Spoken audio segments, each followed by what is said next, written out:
Selamat pagi dan salam sejahtera untuk kita semuanya. Bapak Ibu dan saudara kasih Tuhan, pagi hari ini saya akan menyampaikan firman Tuhan tentang mengatasi kekhawatiran hidup dari pengajaran Tuhan kita Yesus Kristus di dalam Matius pasal yang ke-6 ayat 25 sampai ayat yang ke-34. Ya. Kekhawatiran adalah rasa takut tentang sesuatu hal yang belum pasti terjadi. Ya. Jadi ada sesuatu yang belum pasti terjadi, tapi kita takuti. Itu kekhawatiran. Kita merasa cemas, kita merasa gelisah, ya, atas sesuatu hal yang sebenarnya hanya ada di angan-angan atau ada di pikiran kita. Pernah Anda mengalami seperti itu?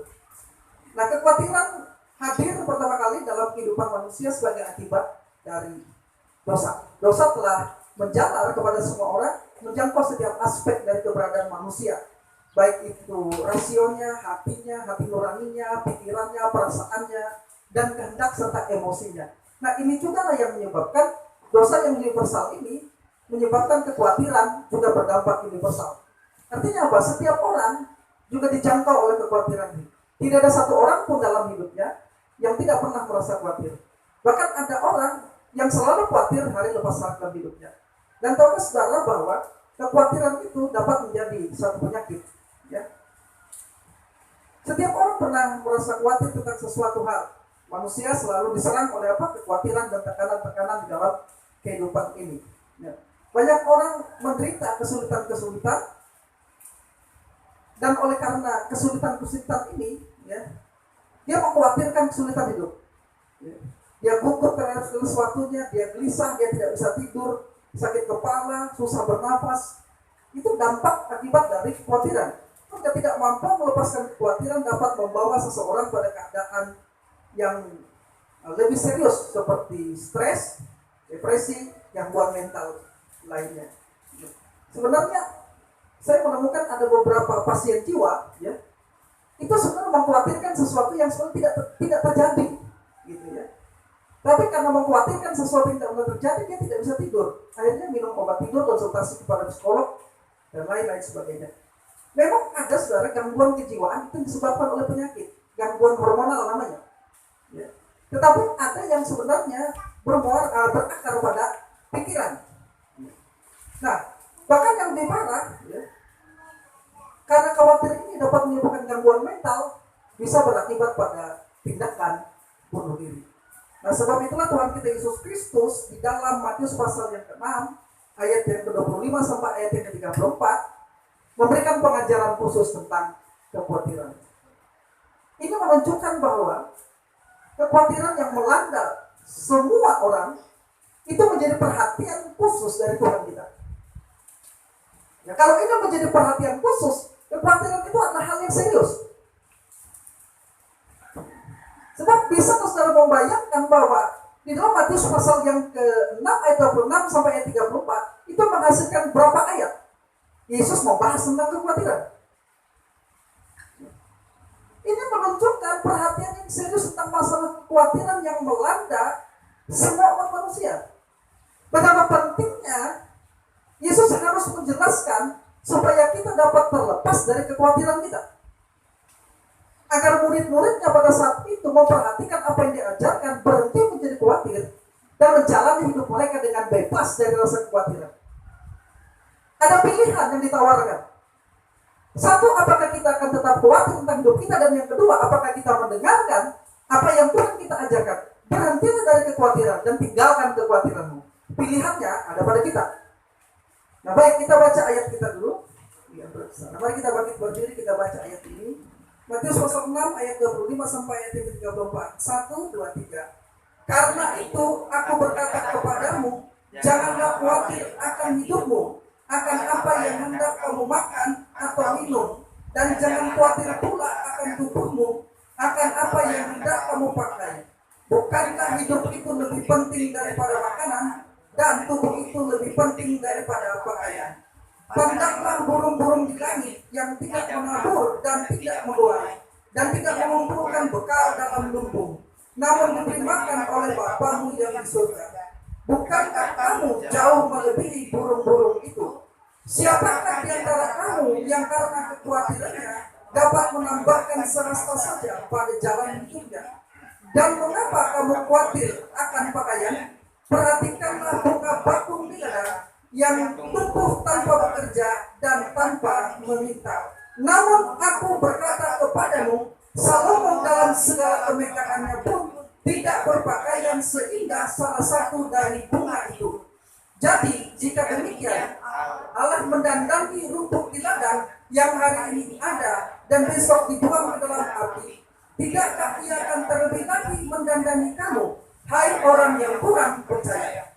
Sebab itu janganlah kamu khawatir dan berkata, apakah yang akan kami makan? Apakah yang akan kami minum? Apakah yang akan kami pakai? Semua itu dicari bangsa-bangsa yang tidak mengenal Allah. Akan tetapi Bapamu yang di surga tahu bahwa kamu memerlukan semuanya itu. Tetapi carilah dahulu kerajaan Allah dan kebenarannya, maka semuanya itu akan ditambahkan kepadamu. Sebab itu janganlah kamu khawatir akan hari besok, karena hari besok mempunyai kesusahannya sendiri. Kesusahan sehari cukuplah untuk sehari. Puji Tuhan, silakan dulu. Dari ayat 25 sampai ayat yang ke-33, pesannya jelas di ayat yang ke-34. Jangan kamu khawatir. Pesannya jelas, ya. Ada beberapa jenis kekhawatiran. Setiap orang dapat menemukan alasan untuk khawatir. Saya dan Bapak Ibu Saudara dapat menemukan alasan apa saja sebetulnya untuk kita mengkhawatirkan hidup kita. Ya. Nah, tapi secara umum kekhawatiran dikaitkan dengan hidup dan kehidupan yang harus dijalani setiap hari. Orang yang khawatir sedemikian tercekam dengan apa yang akan terjadi di masa depan sampai mereka lupa mengurus masa kini. Mereka ditandai oleh kekhawatiran tentang segala macam hal yang kecil tak berarti akan dibesar-besarkan. Mereka khawatir kesulitan masa depan, khawatir tentang kesehatan, khawatir tentang pekerjaan, khawatir tentang pernikahan, khawatir tentang keuangan, khawatir tentang keluarga dan lain sebagainya. Yang sebenarnya hanya ada dalam angan-angan mereka. Apa yang dikhawatirkan itu belum tentu terjadi. Hanya ada di angan-angan mereka. Karena itu Yesus memperingatkan para murid agar tidak khawatir tentang apapun, termasuk apa? Makanan yang akan dimakan atau pakaian yang akan dipakai.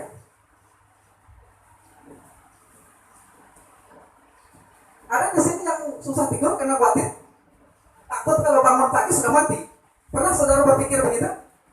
Pasti satu kali saja hidup saudara pernah saudara berpikir, tidur malam ini nggak bisa tidur, takut besok pagi pas bangun nggak bisa bangun lagi gitu. Pernah nggak? Saya pernah, dan saya yakin setiap orang pasti pernah. Nah, alasan untuk tidak khawatir, saya akan cepat saja. Tuhan kita Yesus Kristus memerintahkan agar kita tidak perlu khawatir tentang hidup kita, tentang apa yang kita makan, minum, pakai, serta tidak perlu khawatir tentang masa depan kita. Nah, berdasarkan yang dikatakan Tuhan kita Yesus Kristus, setidaknya ada 3 alasan yang menjadikan kita tidak perlu khawatir. Perhatikan, 3 alasan yang menjadikan kita tidak perlu khawatir. Tapi sebelum saya menjelaskan 3 alasan kenapa kita tidak perlu khawatir, saya ingin menjelaskan dulu salah tafsir di dalam ayat-ayat itu. Ada 3 juga yang seringkali salah tafsir ketika orang membaca ayat itu. Nah, salah tafsir pertama, ada yang beranggapan bahwa orang Kristen tidak perlu bekerja. Ini karena di ayat yang ke-32. Semua itu dicari bangsa-bangsa yang tidak mengenal Allah. Tapi kamu tidak demikian. Lalu ayat itu dipakai, orang Kristen harus di rumah saja, nggak usah bekerja. Itu salah tafsir. Bukan begitu maksud ayat itu. Bukan berarti kita tidak boleh mencari dan tidak boleh bekerja.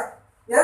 Nah, salah tafsir yang kedua, ada juga mengajarkan orang Kristen tidak perlu membuat rencana mengenai masa depan. Sebab dikatakan dalam ayat 34, jangan khawatir tentang hari esok. Jadi karena kita tidak usah khawatir hari esok, kita tidak usah membuat rencana untuk masa depan kita. Itu salah. Yang salah adalah kalau kita membuat rencana masa depan kita lalu tidak melibatkan Tuhan, mengandalkan kekuatan kita, itu sikap yang sombong. Dan kesombongan itulah yang ditentang oleh Tuhan. Membuat rencana tidak salah. Tapi kalau rencana yang kita buat itu mendahului Tuhan, melebihi Tuhan, melampaui Tuhan, dan tidak menempatkan Tuhan sebagai tempat yang pertama dalam setiap rencana kita, kita sedang merencanakan kegagalan atas hidup kita.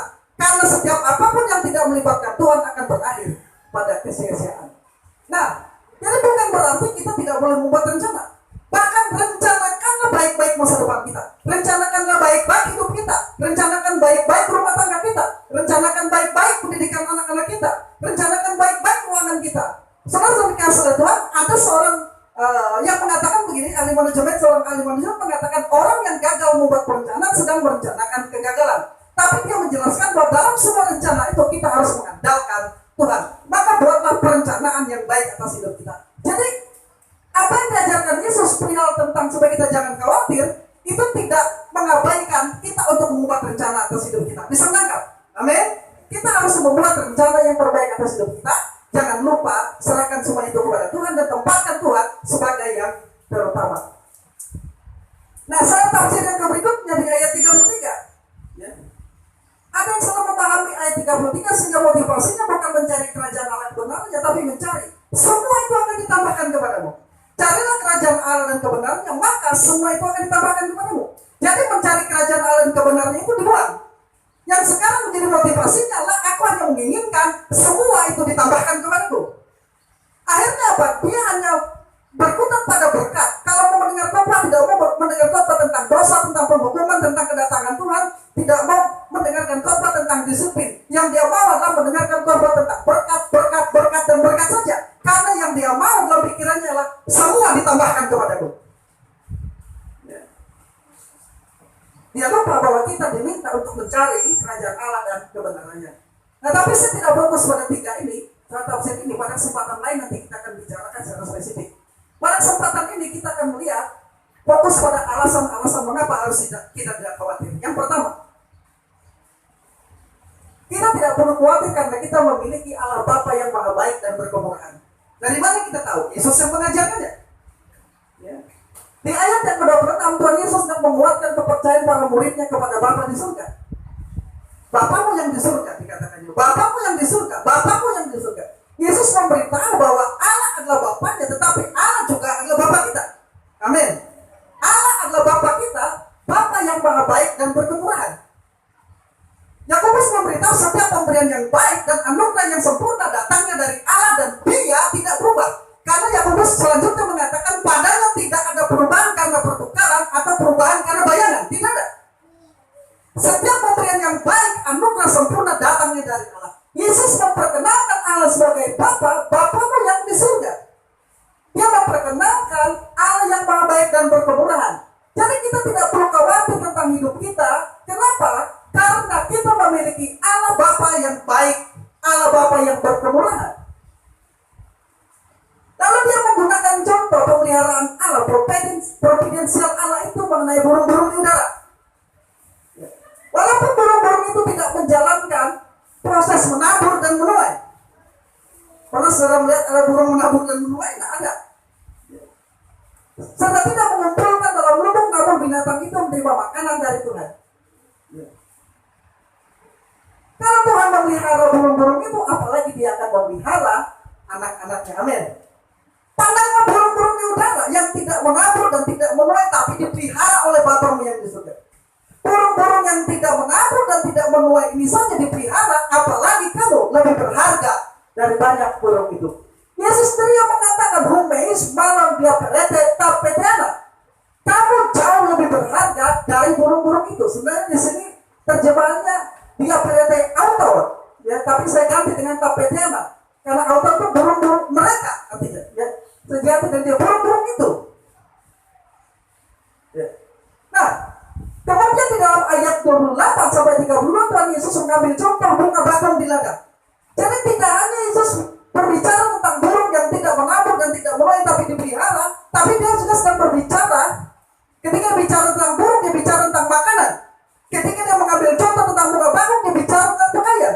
Karena Tuhan bilang jangan kamu khawatir tentang apa yang kamu makan, dan juga jangan khawatir tentang apa yang kamu pakai. Tentang makanan dia kasih ilustrasi, burung tidak menabur, tapi mereka bisa makan karena Allah memelihara. Bunga-bunga bakung di padang itu tidak meminta dan tidak menanam, tapi mereka dibuat seindah, lebih indah daripada Raja Salomo dalam segala kekayaan dan kemegahannya. Nah, bunga bakung dimaksud di sini adalah bunga anemone. Ya, banyak sekali lereng di Palestina, ya, di lereng-lereng gunung pada bulan Februari dan bulan Maret itu bunganya bermunculan. yang dapat dilihat begitu indah dengan warna ungu. Warna ungu adalah warna kebesaran, warna kerajaan. Ya, dan warna kemuliaan sama dengan pakaian kebesaran seorang raja. Bunga ini ungu pada bulan Februari dan bulan Maret begitu indahnya. Saya yakin kita semua di sini pada suka dengan bunga. Istri saya suka bunga, maka saya menanam bunga. Apalagi waktu isolasi mandiri, ini sangat menyenangkan sekali melihat bunga-bunga. Kalau dia berbunga. Tapi bunga itu ada yang bunga tidak terlalu lama. Ketika suatu saat bunga itu layu, dia menjadi tidak baik lagi. Tapi waktu dia berbunga, setelah berbunga, sangat-sangat indah sekali. Kita kagum akan kehebatan pencipta. Nah, rumput di ladang Labay 30 mengacu pada bunga-bunga itu. Bunga batung itu dikategorikan dengan rumput.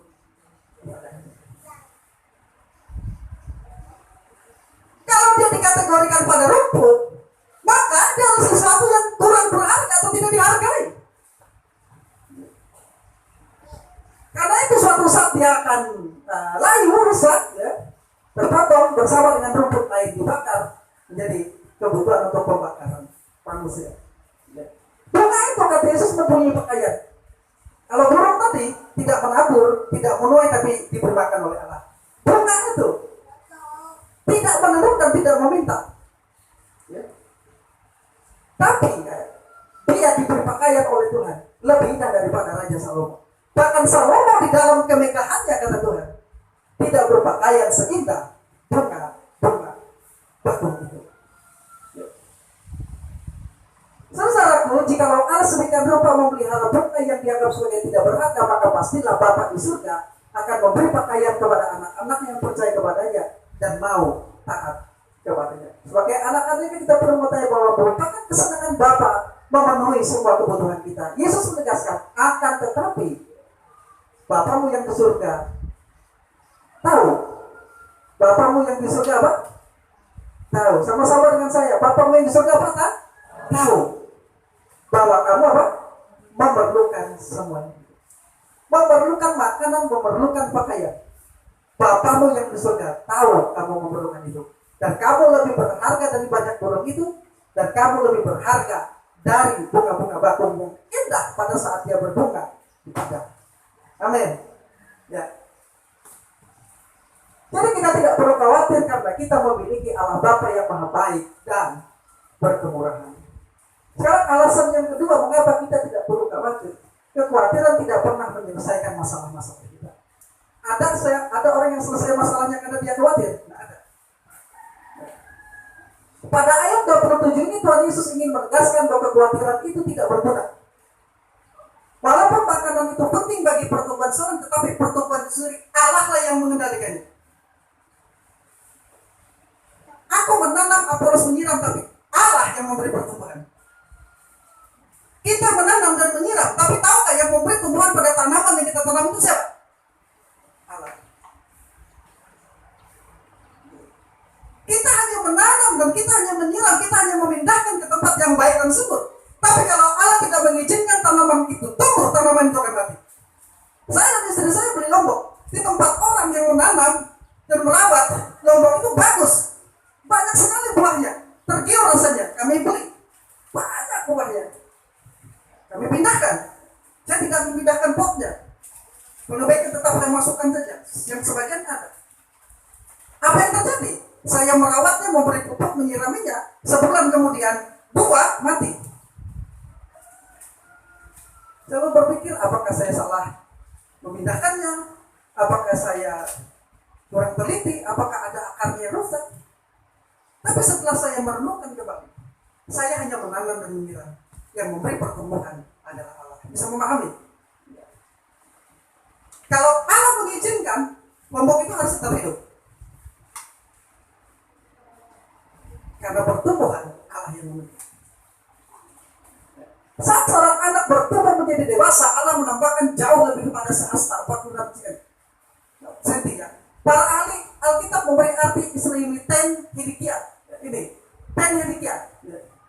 Nah, pengertian umur, sedang kata Yunani pekonhena atau satu hasta, ya, diartikan sebagai ukuran waktu bukan ukuran tinggi. Naskah asli Yunani di sini sebenarnya terjemahkan jadi dengan kekhawatiran kamu tidak dapat menambahkan satu hasta pada ketinggian badanmu. Ya, pada pekun enak. Nah, tetapi karena jarang ada orang yang ingin supaya tingginya bertambah dengan 1 hasta, maka kebanyakan ahli kita penafsirkan menganggap kata asal sebagai waktu tambahan kepada usia. Itu sebabnya diterjemahkan, dapatkah kamu menambahkan 1 hasta saja pada jalan hidupmu. Jadi diterjemahkan sebagai umur. Dengan demikian jelaslah bahwa dengan kekhawatiran kehidupan manusia tidak dapat diperpanjang. Dapatkah orang menambah umurnya dengan khawatir? Tidak, jawabannya kata Tuhan. Maka kalau kekhawatiran tidak pernah dapat menyelesaikan masalah kita, Yesus berulang-ulang mengatakan, janganlah kamu khawatir. Nah, yang ketiga, alasan mengapa kita tidak perlu khawatir adalah pilihan untuk tidak khawatir merupakan sikap percaya dan taat pada siapa? Perintah Tuhan Yesus Kristus. Junjungan kita, Tuhan kita adalah Yesus Kristus, dan model kita adalah Dia.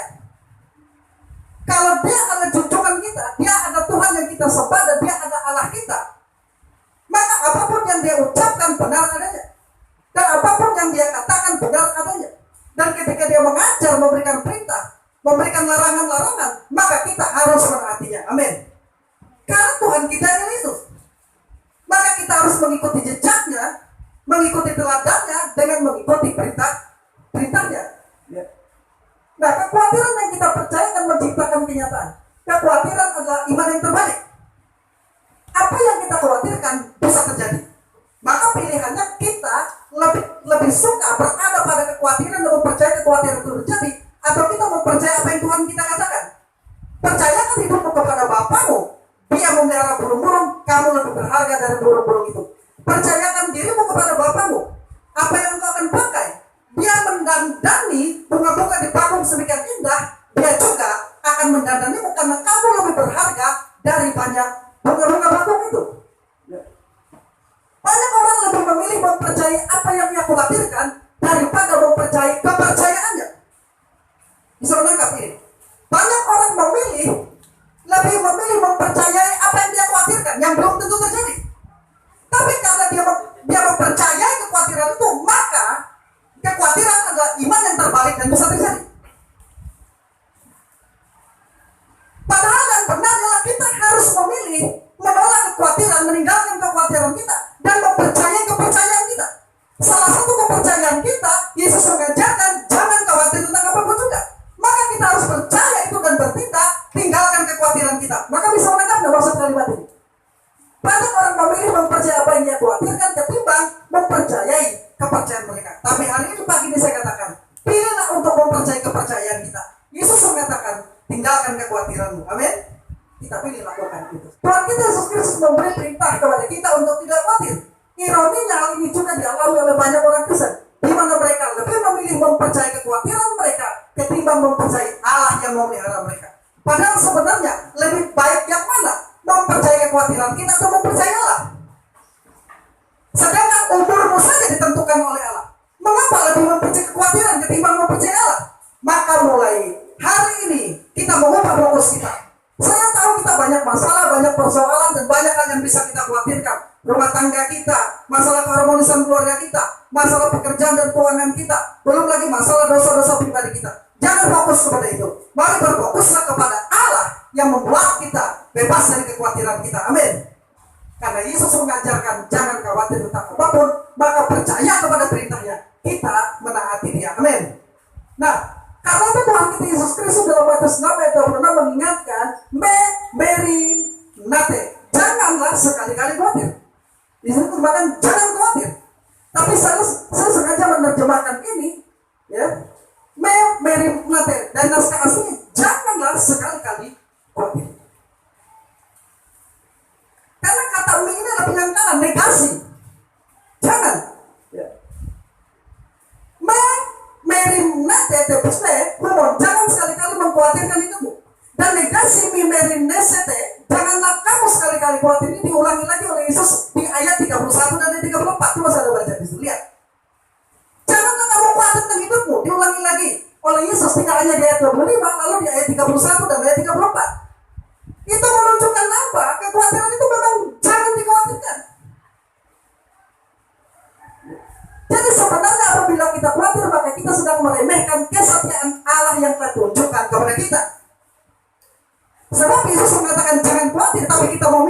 khawatir, berarti kita meremehkan kesetiaan dan kebaikan Allah. Karena itu kita harus selalu mengingat bahwa Allah sang pemberi karunia luar biasa itu kehidupan pasti akan melengkapi kita. Hidup pun lebih penting daripada makanan, dan tubuhmu lebih penting daripada pakaian. Maka kalau engkau khawatir tentang apa yang kamu makan, minum, dan pakai, sebenarnya engkau telah meremehkan Allah yang telah memberikan hidup kepadamu, yang membuat tubuhmu sehat sampai hari ini. Kita masih hidup dan kita masih sehat, itu adalah anugerahnya, amin. Dan dia begitu setia kepada kita. Jangan khawatir tentang hidupmu. Ya. Dengan demikian kita selalu belajar untuk mempercayainya, dan ini adalah merupakan bentuk ketaatan kepadanya. Sekarang ini yang paling penting, bagaimana mengatasi kekhawatiran kita. Bagaimana mengatasi kekhawatiran kita. Kekhawatiran tidak membantu kesulitan esok, tetapi benar-benar merusak kebahagiaan hari ini. Bisa paham gak kalimat itu? Khawatir itu benar-benar merusak hari ini kita. Bukan memperbaiki hari esok kita, tidak. Malah merusak hari ini. Kita tidak dapat menjalani hari dengan beres ketika kita khawatir. Anak kita bekerja di tempat yang jauh, sudah kita khawatir. Jangan-jangan anak ini gak bisa tidur, flu, dia kedinginan. Kita khawatir gak bisa tidur semalaman. Atau sehari-hari kita khawatir. Akhirnya tekanan darah naik atau turun. Ya. Kita mengalami sakit. Apakah kita bisa menjalani hidup yang baik dari kekhawatiran kita? Tidak. Ya. Semakin kita khawatir, semakin sulit dan berat kehidupan yang kita jalani. Karena itu jangan pernah membiarkan kekhawatiran mengalahkan hidup kita. Sehari penuh kekhawatiran lebih melelahkan ketimbang sehari penuh bekerja. Kita begitu lelahnya, padahal cuma sehari khawatir. Tapi rasanya berat sekali dan hari ini begitu panjang sekali. Kalau kita jalan hidup dari kekhawatiran. Oke. Ya. Kekhawatiran akan hidup di masa depan adalah pemborosan masa sekarang. Jika kita tidak dapat menghindar dari kekhawatiran yang khawatir juga tidak akan pernah membantu kita. Setidaknya kita paham itu. Khawatir tidak pernah membantu kita. Tapi yang dilakukan oleh kekhawatiran adalah menyakiti kita. Jika kekhawatiran tidak dapat membantu kita, malah sebaliknya memperburuk keadaan. Bagaimana kita dapat mengatasi kekhawatiran? Kita kembali kepada apa yang dikatakan Tuhan kita Yesus Kristus. Percaya dan berserah kepada Allah. Perhatikan perasaan orang yang kurang percaya, ayat 30 adalah kata Yunani oligopistoi yang berarti hai yang beriman kecil. Di dalam Matius pasalnya ke-8 ayat 26 dan ayat-ayat ini itu dikaitkan dengan kebimbangan dan keraguan. Mengapa kamu bimbang, hai orang yang kurang percaya? Jadi kata ini digunakan sebanyak 5 kali. Satu tadi di Matius pasal 6, kemudian di Matius pasal 8, Matius pasal 14, Matius pasal 16, dan di dalam Matius 17 serta satu kali dalam Lukas pasal 12. Yesus katakan, mengapa kamu bimbang, kamu ragu, hai orang yang kurang percaya? Ya. Nah, sebagai orang-orang bertempat mau teguran, jangan menjadi orang yang kurang percaya, atau jangan menjadi khawatir, jangan ragu-ragu, jangan bimbang. Nah, sementara bangsa-bangsa yang tidak mengenal Allah hidup dalam kekhawatiran, kan itu mereka mencari, dikatakan. Mereka tidak mengenal Bapa di surga. Tidak demikian dengan orang-orang percaya mengenal Allah. Bapa mengetahui kebutuhan kita dan dengan murah hati memberi kepada kita. Kata Yunani dicari dalam ayat 32. Semua itu dicari bangsa-bangsa yang tidak mengenal Allah adalah epicita. Apa maksud epicita itu? Yang berarti berusaha keras mencari, yang bermakna pencarian sekuat tenaga dengan kerja keras dan beban berat. Makanya di saat orang membanting tulang. Sekali lagi, ayat ini tidak boleh disalah artikan kita tidak boleh bekerja. Kita harus fokus dalam pekerjaan kita dan harus bekerja dengan baik sesuai dengan bakat talenta yang diberikan kepada Tuhan kepada kita. Tapi sesuai dengan Tuhan, jangan seperti bangsa-bangsa yang tidak mengenal Allah ketika kita bekerja. Sampai tidak ada waktu untuk ibadah. Tapi waktu untuk bekerja ada. Waktu untuk lembur ada. Tapi waktu untuk memelihara kesehatan rohani kita dengan merenungkan firman Allah, dengan bersekutu dengan Allah, dengan berdoa. Orang tidak bisa lupa pagi berdoa. Saking takutnya dia kena ajab. Ajab maksudnya bukan yang di film-film itu. Takut didisiplin karena lambat absen dan lain sebagainya. Takut sama sekali dia. Tapi dia tidak takut sama sekali kalau dia tidak berdoa. Jadi orang lebih takut kepada pekerjaan dan manusia ketimbang kepada Tuhan. Nah, orang yang tidak mengenal Allah, tetapi kita mengenal Allah, kita lakukan pekerjaan kita baik dengan takut pada Tuhan. Amin. Kita bekerja dengan takut kepada Tuhan. Dan kalau kita bekerja dengan takut kepada Tuhan, kita mengerjakan pekerjaan-pekerjaan itu dengan sebaik-baiknya. Amin. Iya, begitu. Orang-orang yang tidak mengenal Allah mengejar materi karena kekhawatiran mereka. Dengan cara apa? Epicita ini tadi, berusaha sekeras-kerasnya, pencarian sekuat tenaga dengan kerja keras dan beban berat sampai lupa kepada Tuhannya, kepada ibadahnya. Tuhan tidak menginginkan kita mengejar materi dengan cara seperti orang yang tidak mengenal Allah. Tidak dikatakan situ Tuhan tidak menginginkan kita bekerja, tidak. Tapi jangan mencari materi seperti orang yang tidak bertuhan. Saya dengan istri saya malam-malam nonton sinetron. Jadi ceritanya ada seorang direktur, direkturnya adik iparnya. Nah, yang iparnya ini ingin berebut posisi itu. Mamanya mendukung. Akhirnya singkat cerita, posisi itu saudara didapat. Bahkan jangankan perusahaan posisi direktur dapat, rumah tempat tinggal pun mau dirampas. Bisa dirampas. Singkat cerita rumah itu juga didapat. Hari pertama mereka masuk rumah itu, sang ibu naik ke rumah yang besar, ingin menikmati rumah besar, naik di tangga. Begitu sampai di tengah kepleset, kepalanya terbentur, lalu mati. Sekarang siapa yang menikmati hartanya? Kalau kamu berusaha mencari harta sekeras-kerasnya, dan tak waktu bekerja kamu mati dan tanpa Tuhan, kemana? Pergi. Maka kita bekerja dengan baik, dengan bakat talenta diberikan Tuhan kepada kita, tapi jangan seperti orang yang tak mengenal Allah. Hai kamu orang kaya, hari juga hartamu diambil daripadamu, kata Tuhan dalam sebuah perumpamaan. Untuk siapa itu? Untuk siapa harta itu? Itu saya langsung ngomong dan sendiri. Itu dia, persis kata Alkitab. Malam ini juga nyawamu diambil daripadamu. Betul.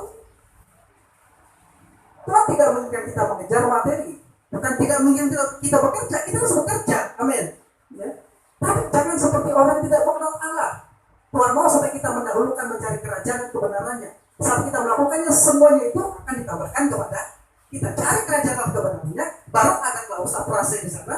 Semuanya itu akan ditambahkan kepadamu. Jangan fokus pada semuanya yang akan ditambahkan itu, tapi fokuslah pada apa?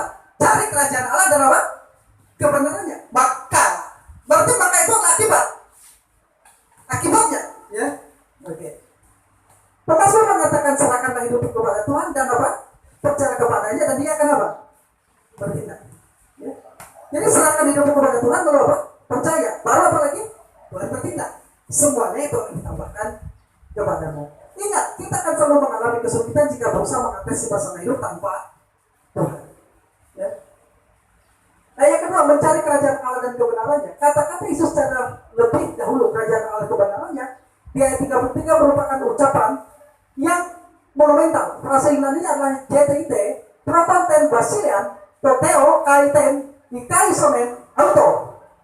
Kata cari dalam ayat itu adalah JTIT, berasal dari kata JTO yang berarti mencari. Ada bentuk kata kerja aktif yang bermakna menunjukkan terjadinya keasikan terus-menerus ketika mencari sesuatu. Jadi ketika kita mencari kerajaan Allah kebenaran itu adalah sesuatu yang mengasihkan maksudnya.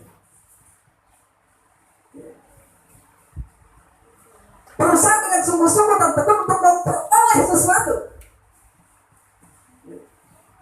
Sedangkan kata Yunani untuk kata dahulu dalam ayat 3 adalah prodon. Carilah dahulu. Ya, seharusnya carilah dahulu prodon. Ya. Yang berarti pertama dalam urutan atau kepentingan menempati tempat yang tertinggi dari semua kesenangan kita. Carilah dahulu itu prodon. Prodon itu adalah sesuatu yang berada di tempat pertama, urutan pertama. Maka mencari kerajaan Allah kebenarannya harus tempatkan pada prodon urutan yang utama. Ya. Ini artinya kita diminta untuk mendahulukan kerajaan Allah dan kebenaran di atas segala. Kita bekerja tapi dahulukan Tuhan. Segala sesuatu yang kita lakukan kita mendahulukan Tuhan. Dengan demikian prioritas pertama dan utama kita sebagai adalah mencari kerajaan Allah dan apa? Kebenarannya. Dan saat kita melakukannya maka kita akan mengalami panta prostetesetai pulih. Yaitu semuanya akan ditambahkan kepadamu. Kata protetesetai atau protestani dapat diterjemahkan dengan diberikan atau ditambahkan. Dua-duanya boleh. Semuanya itu akan ditambahkan atau semua itu akan diberikan, boleh menggunakan terjemahan itu. Karena memang dua-duanya dilakukan oleh Tuhan. Dia yang menambahkan, dia yang memberikan. Amin. Tapi kita harus melakukan dulu mencari kerajaan Allah dan kebenarannya. Maka semuanya akan ditambahkan kepadamu. Ya. Hal ini dapat dipahami karena apa? Karena Allah mengetahui kebutuhan kita. Ia juga akan menyediakan, memberi dan menambahkan yang kita perlukan. Baik apa? Berkat jasmani maupun berkat rohani. dimaksud dengan mencari kerajaan Allah dan kebenarannya? Yang dimaksud dengan prasetin basileon teo atau kerajaan Allah adalah otoritas dan pemerintahan Allah. Perhatikan ini, supaya jangan salah nanti. Kita harus menempatkan sungguh-sungguh kepemimpinan, otoritas dan supremasi Allah dinyatakan dalam kehidupan kita. Ini contohnya.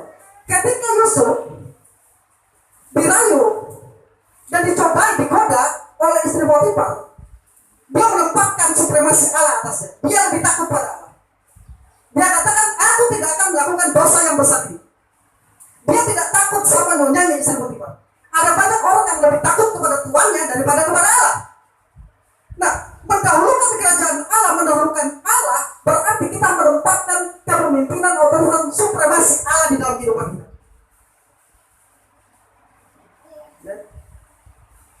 Dengan mencari kerajaan Allah, berarti kita hendak melakukan dan memperlakukan kehendak dan otoritas Allah di setiap aspek kehidupan kita. Jadi kalau kita mengerti menempatkan Allah yang berotoritas dan supremasinya, kita tempatkan di atas hidup kita, maka ketika seorang suami ingin berselingkuh, dia lebih takut sama Tuhan daripada manusia. Pilihannya apa? Dia takut sama Allah, dia tidak ingin melakukan perselingkuhan. Amin.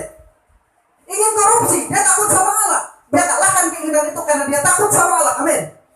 Karena dia menempatkan Allah sebagai pemimpin yang memimpin dia, otoritas Allah di atas dia lebih takut sama Allah.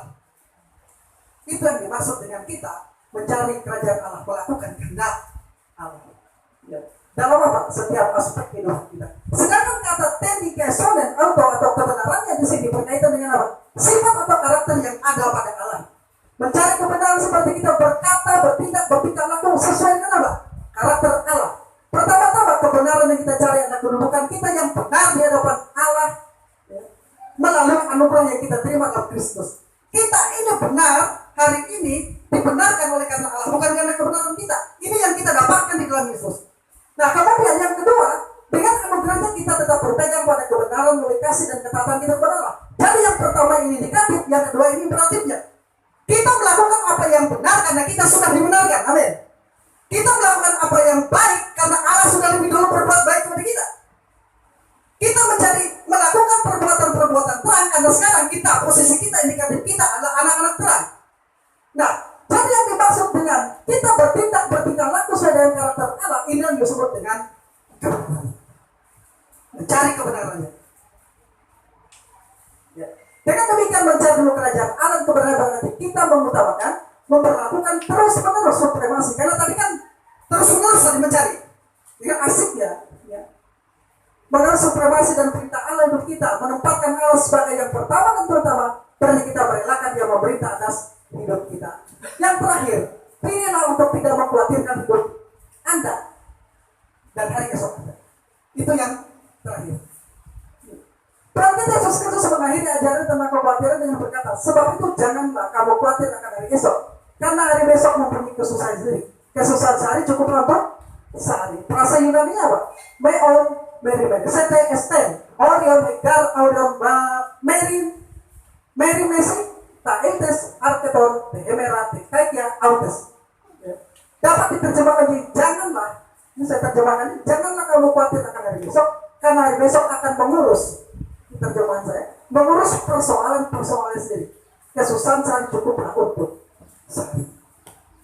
Jadi terjemahannya lebih ringkas, lebih tepat, dan sebelum itu biarkan besok mengurus persoalan sendiri. Bahasa ini kata Mary Messi berarti akan mengkhawatirkan.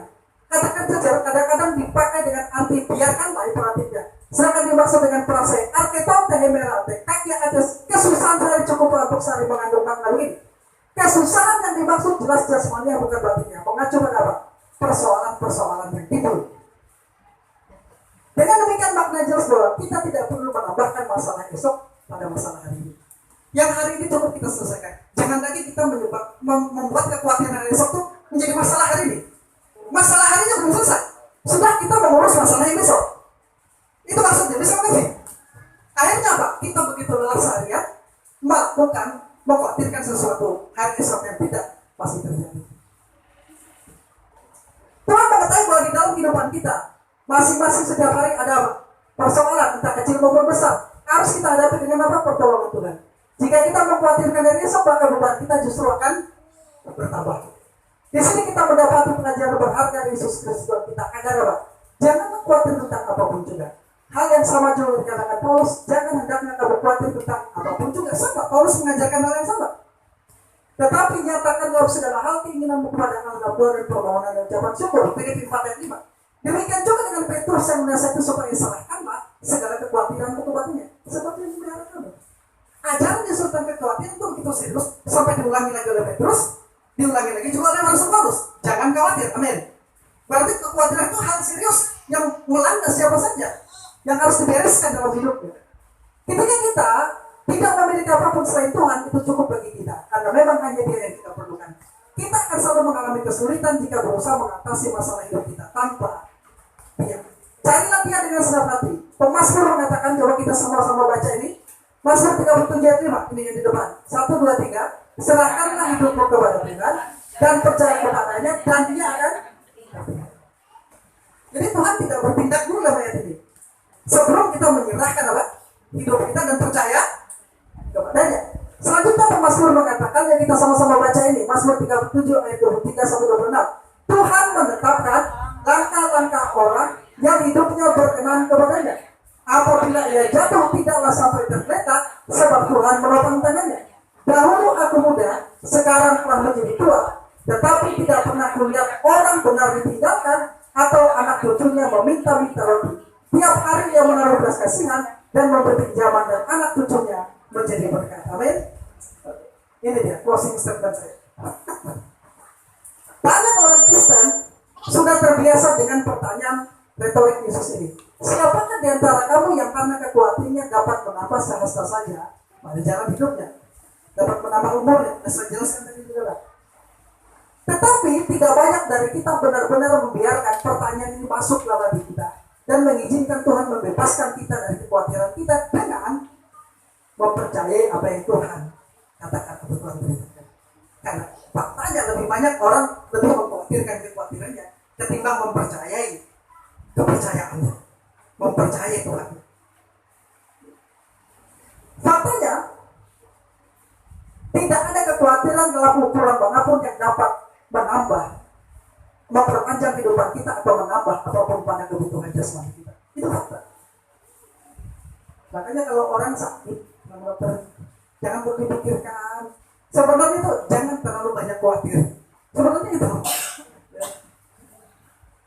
Sebaliknya kekhawatiran merampas apa? Tidur sehingga tidak bisa tidurnya. Merampas kesehatan kita, sehingga sakit-sakitan. Dan banyak hal yang berharga di hari-hari kita. Kebenarannya saat kita mempercayai perkataan Tuhan Yesus Kristus untuk berhenti dari mengkhawatirkan apapun, saat itulah kita benar-benar bebas. Jadi untuk bebas dari khawatir, dengar apa kata Tuhan, percaya apa yang dikatakan oleh Tuhan. Dengar apa yang dikatakan oleh Tuhan, percaya kepada apa yang dikatakan Tuhan pada firman-Nya. Itu langkah awal untuk bebas dari kekhawatiran. Kita dikuatkan, disembuhkan, dan dipulihkan. Itu menyusul. Makanya ada penelitian bahwa 3 dari 4 orang yang ada di rumah sakit itu sakit karena masalah emosi mereka, pikiran mereka. Itu riset loh. 3 dari 4. Jadi ada 4 orang sakit, 3 dan yang sakit itu bukan karena dia benar-benar sakit, tapi karena masalah pikirannya. Itu riset. Ya. Jangan terlalu banyak dipikirkan, Pak. Sebenarnya dia apa? Kata dokter, jangan khawatir. Nah sebelum dokter berkata jangan khawatir, Tuhan Yesus katakan jangan khawatir. Nah kita pilih Yesus mengatakan jangan khawatir dan kita percaya, atau tunggu dokter dulu yang bilang, Pak jangan banyak pikiran, Bu jangan banyak pikiran. Kita pilih yang mana? Tuhan sudah jauh-jauh hari memberitahu kepada murid-muridnya dan ingatkan kepada kita ini jangan khawatir tentang apapun juga. Kita dikuatkan, disembuhkan dan dipulihkan.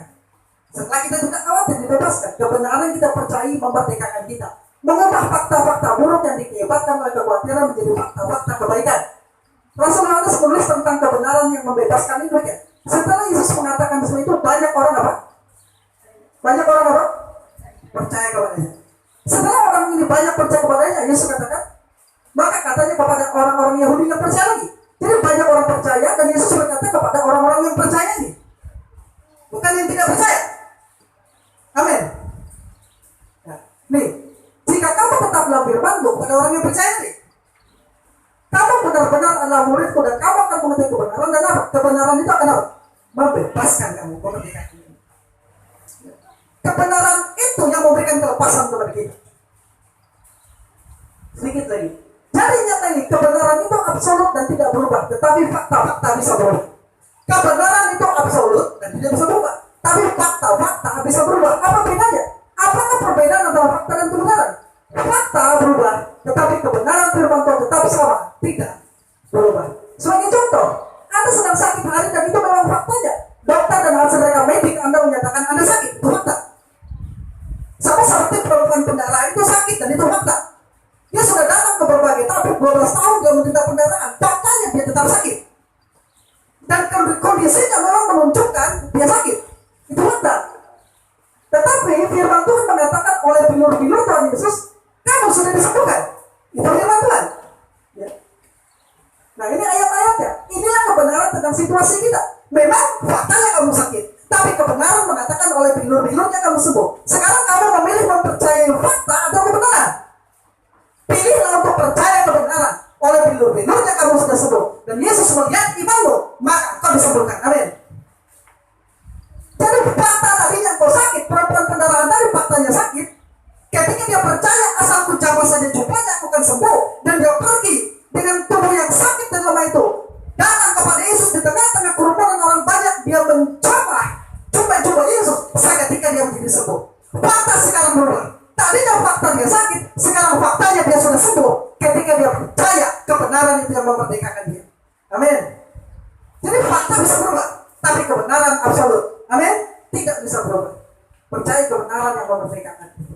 Karena itu saat fakta-fakta tentang hidup kita mengkhawatirkan kita, entah pekerjaan kita, kesehatan kita yang buruk, pernikahan kita yang tidak harmonis, bahkan berada di ambang kehancuran, kesulitan keuangan dan lainnya, pilihlah untuk mempercayai kebenaran firman Tuhan. Pilihlah untuk mempercayai kebenaran firman Tuhan. Kebenaran firman Tuhan yang Anda percaya itulah akan mengubah fakta-fakta tersebut, sehingga Anda benar-benar mengalami perkataan Tuhan Yesus. Semuanya itu akan ditambahkan kepadamu. Akhirnya, saya mengajak kita membaca Ibrani 13 ayat 5-6. Sama-sama, mari bangkit berdiri. Karena Allah telah berfirman, sama-sama kita baca di sini ya, dari karena Allah ini. 1, 2, 3. Karena Allah telah berfirman, aku sekali-kali tidak akan membiarkan engkau, dan aku sekali-kali tidak akan meninggalkan engkau. Sebab itu dengan yakin kita berkata, Tuhan adalah penolongku, aku tidak akan takut. Apakah yang dapat dilakukan manusia terhadapku? Saya jelaskan ini saudara.